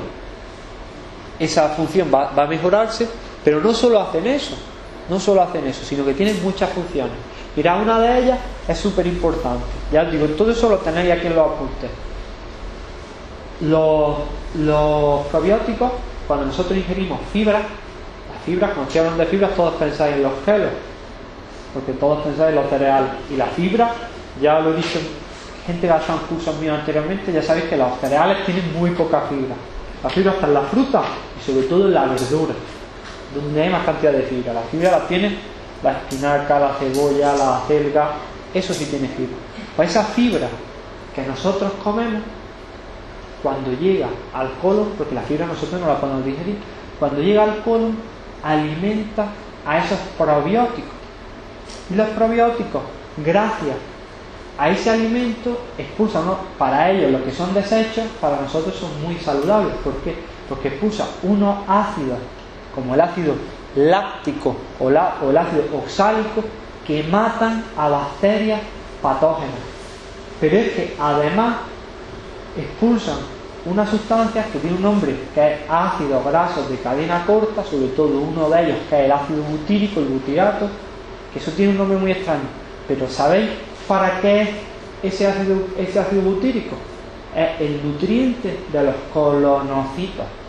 Las células del colon se alimentan de ese ácido. Entonces, ¿qué pasa cuando nosotros hacemos una dieta carente de verdura, carente de fruta, comemos a base de pasta, pizza, patata, carne, pescado y no ingerimos grandes cantidades de fibra? Y si ya además tiene una disbiosis, tiene una disminución de las bacterias benéficas para el organismo, ¿qué pasa? Que matamos a nuestros colonocitos de hambre. Si vosotros veis las incidencias de cáncer, el cáncer colorectal, el cáncer de colon es el más abundante que hay. Pero es que no va a ser el más abundante que hay si es que los colonocitos están muriendo día a día, si es que nuestro colon está pasando hambre. Después, otra de las funciones muy importantes que tiene, lógicamente, lo que os decía de la pastilla, que el espacio es el que hay, solo pueden caber las sustancias nutrientes en esa pastilla por de 1 gramo. Pues aquí igual, la pared del intestino tiene el espacio que tiene, entonces solo pueden caber una cantidad de bacterias. Si tú tienes muchas bacterias buenas, pues lógicamente esas bacterias van a competir por el alimento, por el espacio, con las bacterias patógenas. Entonces van a hacer también que esas bacterias patógenas reduzcan en su número, pero lógicamente porque es que no pueden caber todas. Otro efecto muy importante, los efectos a nivel del metabolismo. ¿Por qué? Porque los probióticos reducen la absorción del colesterol en el tubo digestivo. ¿Cuántas personas no tienen el colesterol alto? Un montón. ¿Cuántas personas se tratan con probióticos el colesterol alto? Nadie. Pero es que esos probióticos también son encargados de digerir la lactosa. ¿Cuánta gente no tiene intolerancia a la lactosa? ¿Cuánta gente no le sienta mal la leche? Ya hoy día, lo que yo digo, a mí me hace mucha gracia la gente que bebe leche. Cada vez, la leche ahora, que si leche desnatada, que si leche sin lactosa, que si la leche enriquecida con vitaminas, que al final, leche como tal es poca, estás bebiendo un preparado ahí raro. Reducción, lo que os decía, reducción del riesgo de cáncer, por eso mismo y por otras muchas funciones, que los probióticos hay 1000 estudios. Lo que pasa, ya sé que esto no es un curso de cáncer, que no es plan de hablar de ello, pero que hay 1000 estudios que hablan como el probiótico reduce la incidencia de cáncer de mama, de próstata, cáncer colorectal. Es súper importante, pero es que los probióticos van a generar ellos mismos a través de esas fibras vitaminas del grupo B, la vitamina K, un montón de sustancias, van a facilitar la absorción del magnesio, de los minerales en el tubo digestivo, que si no tenemos esos probióticos nos va a costar mucho más trabajo. Pero es que si esto no es suficiente, también esos probióticos van a regular los fenómenos de percepción del dolor y los fenómenos de inflamación. ¿Por qué? Porque van a actuar modulando, digamos, calmando a ese sistema nervioso entérico, ese sistema nervioso, ese segundo cerebro del intestino. Pero es que aparte también modulan la respuesta inmunológica. Pacientes que tienen una enfermedad autoinmune, un lupus, una esclerosis múltiple, una artritis reumatoidea, o pacientes que tienen alergias, esos probióticos van a mejorar esos síntomas. Mirad esta diapositiva, está sacado de un estudio que después también os lo colgaré, que viene a decir un poco, yo sé que es un poco heterogénea, todo en inglés tal, pero yo voy a definir rápidamente para que veáis muy gráficamente lo que es. Mirad, aquí arriba, que se ve regular con el puntero, perdona, están estos bichillos, estas cositas, y esos son los probióticos, ¿no? Y esto es el tubo digestivo. Pues aquí hay una célula que se llaman las células dendríticas, que son una célula defensiva, que tienen la facilidad de sacar dendritas, de sacar brazos. Entonces esa célula hace esto, saca su brazo y se va a la cavidad intestinal. Y cuando toca un probiótico, le manda una respuesta al sistema nervioso, le manda una respuesta al sistema defensivo y le dice: chicos, aquí todo va bien, tenemos probióticos, hay gente fuera, estamos bien defendidos, no os volváis locos. ¿Qué pasa? Cuando esa célula hace así y no toca ningún probiótico, baja y dice: chicos, poneros a trabajar, que estamos solos, que no nos están ayudando los probióticos.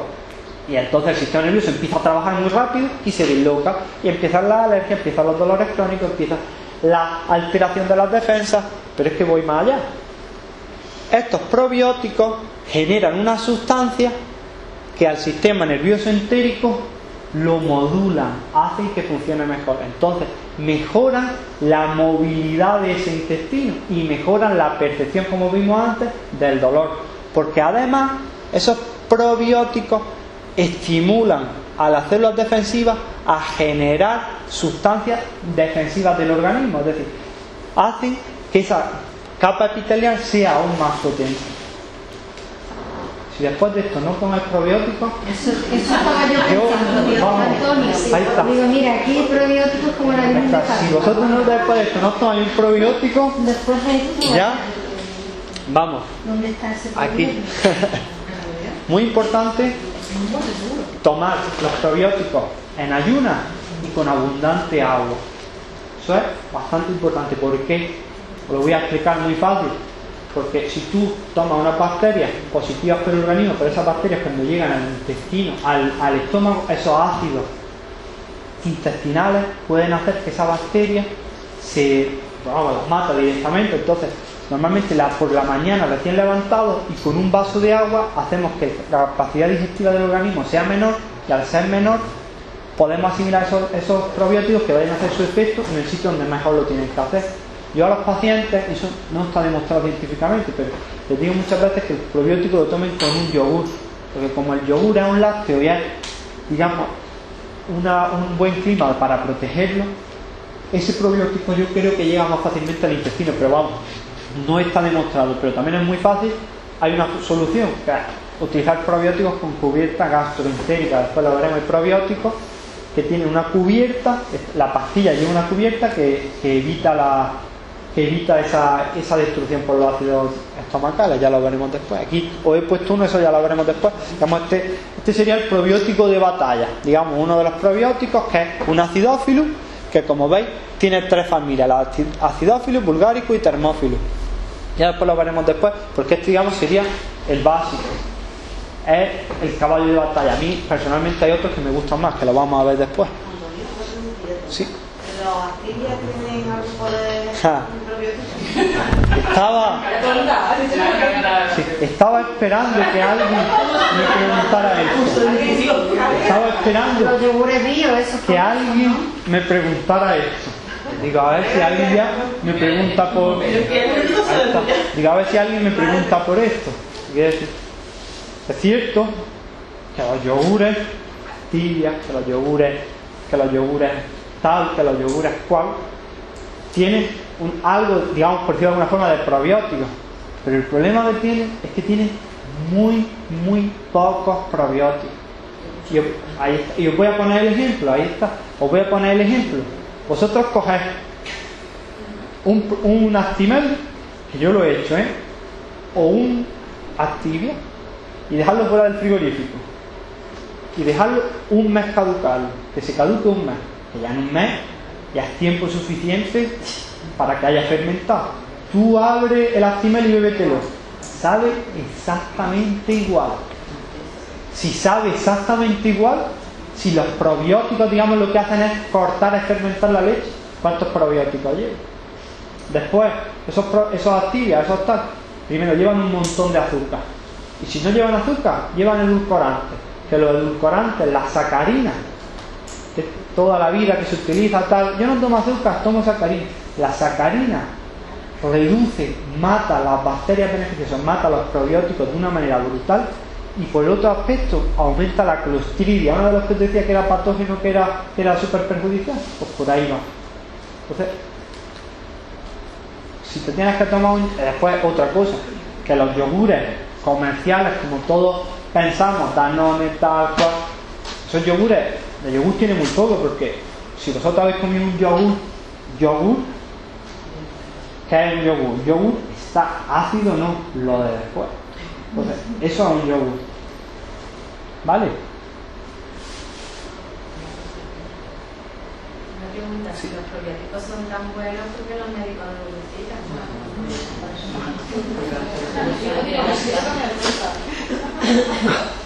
Mira. Prácticamente debería de ser obligatorio tomarlo, sobre todo cuando se toma antibióticos. Es que no haga una de probióticos, que es que yo no entiendo cómo yo no me he hecho de probióticos. Si después, cuando termine la exposición, vamos a dejar un turno para preguntas. Después vamos a hablar un poco de esto. Pero, te quiero decir, principalmente, una hipótesis mía, es que a la sociedad médica convencional le interesa generar pacientes crónicos. Le interesa generar pacientes que por la mañana se levanten y se tomen el ibuprofeno, la pastilla de la tensión, la pastilla del colesterol y tal. Es lo que yo creo. Después, cuando llegamos al turno de preguntas, lo hablamos. ¿Y qué pasa? Que los probióticos necesitan a su pareja para ser felices. Que la pareja del probiótico es el prebiótico. Como os decía, los prebióticos son fibras que no son digeribles por nosotros, pero oye, que no sean digeribles por nosotros no significa que no sirvan de alimento para otros.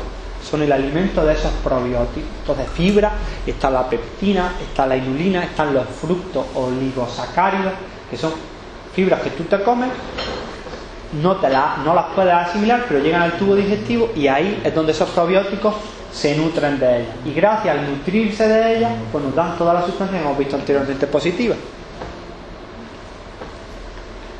Un estudio científico. Aquí había uno, pero aquí tenéis otro. La fibra prebiótica más probióticos muestra los efectos de estimulación inmunológica en adultos sanos. Es decir, tomar un probiótico, ellos utilizaron el bifidobacterium en animales lácteos con un fructo oligosacárido, mejora la capacidad de defensa del organismo. Un estudio de la British Journal of Nutrition, una de las revistas más importantes de nutrición a nivel mundial. Aquí hay una planta, después lo veremos posteriormente, que a mí me encanta. Yo la utilizo mucho por dos razones. Una de ellas es porque es un prebiótico espectacular.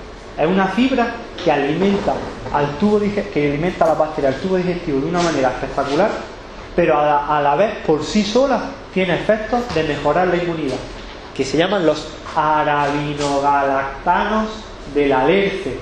¿Alguien sabe lo que es un alerce? Sí. Ahí está, efectivamente, ahí está. El alerce es un pino. Pues los arabinogalactanos son una sustancia que está en la corteza de ese pino son un polisacárido altamente ramificado. Pues esa sustancia, aparte de ser una fibra prebiótica excepcional, de nutrir a esos probióticos de una manera muy efectiva, por ella sola aumenta la inmunidad de nuestro organismo, aumenta las defensas de nuestro organismo. Entonces, en el estudio llegaban a decir que esos arabinogalactanos son tan importantes que se deberían de incluir en todos los protocolos de tratamiento anticáncer. Un estudio de una revista súper prestigiosa de medicina alternativa. Ahora seguro me diráis que hay muchas casas que lo tengan. Yo solo conozco a Solaray con el Immunoenhancer, que es ese suplemento, después lo veremos. Este es el que yo utilizo como fibra prebiótica. Siempre que utilizo un probiótico, siempre que mando un probiótico, o siempre, te voy a decir, no siempre, pero la mayoría de las veces lo mando con los arabinogalactanos.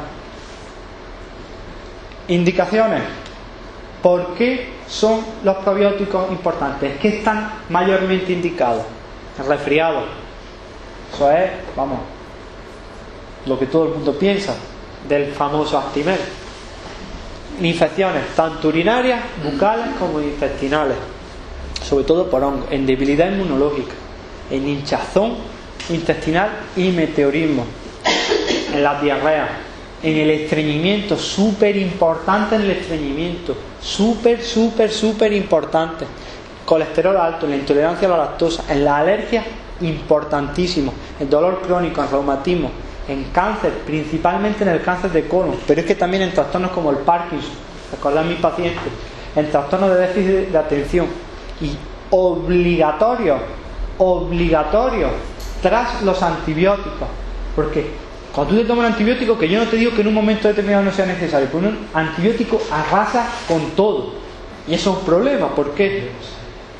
Porque recordad la famosa frase de nuestra abuela: bicho malo nunca muere. Entonces, cuando tú te tomas un antibiótico, ¿sabéis lo primero con lo que pasa? Con estos pobreticos, con el lactobacillus, con las bifidobacterias. Y cuando pasa el antibiótico solo queda algo de lo malo, clostridias, cándidas, y a esas pues dicen: coñeta, aquí tenemos espacio, pues vamos a procrear y vamos a colonizar esto rápidamente. Entonces, eso es súper importante. Ya veremos después cómo incluso se deben de dar el probiótico conjuntamente con el antibiótico. Vosotros me diréis: es una locura, ¿no, Antonio?